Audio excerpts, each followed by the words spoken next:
கடந்த சில தினங்களாக அரசியல் புயலை கிளப்பியிருந்தது விசிகவின் துணை பொதுச் செயலாளராக இருந்த ஆதவ் அர்ஜுனாவின் கருத்துக்கள்.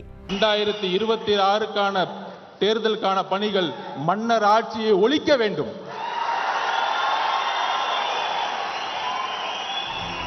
எல்லோருக்குமான தலைவர் அம்பேத்கர் நூல் வெளியீட்டு விழாவில் பேசிய அவர், இங்கு மன்னராட்சி நடக்கிறது. 2026 சட்டமன்ற தேர்தலில் மன்னராட்சி முழுமையாக ஒழிக்கப்படும் என்றும், பிறப்பால் ஒருவர் முதலமைச்சராக கூடாது எனவும் பேசியிருந்தது பெரும் சர்ச்சைக்கு வழிவகுத்தது.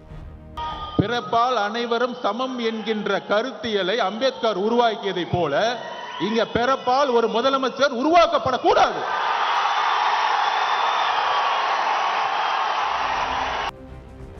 இது தொடர்பாக துணை முதலமைச்சர் உதயநிதி ஸ்டாலின் தொடங்கி அமைச்சர்கள் பலரும் பதிலடி கொடுத்து வரும் சூழலில் கட்சி வட்டாரத்திலும் பெரும் அதிருப்தி நிலவியதாகவே கூறப்படுகிறது.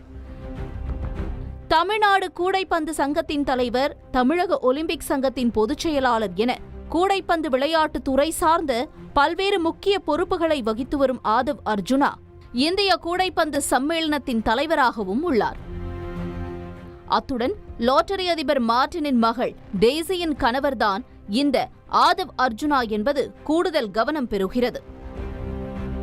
ஆதவ் அர்ஜுனா கட்சியில் சேர்ந்தது முதலே கட்சியின் மூத்த நிர்வாகிகளுக்கு பிடிக்கவில்லை என்றும் பேசப்பட்டு வந்த நிலையில் அவரது செயல்பாடுகள் கட்சியில் கவனம் பெற்றன. திருச்சியில் விசிகவின் வெல்லும் சனநாயக மாநாட்டில் விசிகவின் ஆன்லைன் உறுப்பினர் சேர்க்கைக்கான இணையதளம் வெளியிடப்பட்டது. இந்த இணையதளத்தை வடிவமைத்து கொடுத்தது ஆதவ் அர்ஜுனா தலைமையிலான வாய்ஸ் ஆஃப் காமன் குழு. இதன் மூலம் தன்னையும் ஆதவ் அர்ஜுனா கட்சியில் இணைத்துக் கொள்ள மாநாட்டின் மேடையிலேயே அவரது பணிக்காக பாராட்டியிருந்தார் விசிக தலைவர் திருமாவளவன். இந்நிலையில் அம்பேத்கர் திடலில் நடைபெற்ற விசிகவின் உயர்நிலை குழுவில் ஆதவ் அர்ஜுனாவிற்கு துணை பொதுச் செயலாளர் பொறுப்பு வழங்கப்பட்டது.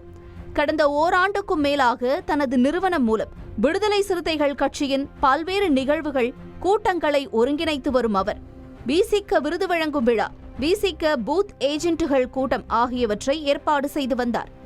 விசிக கூட்ட ஏற்பாடுகள் கட்சி தொண்டர்களிடையே வியக்க வைக்கும் அளவுக்கு இருந்தன. இந்த நிலையில்தான் ஆதவ் அர்ஜுனாவின் பேச்சு விசிக மட்டுமின்றி தமிழக அரசியலில் களேபரத்தை உண்டாக்கியது.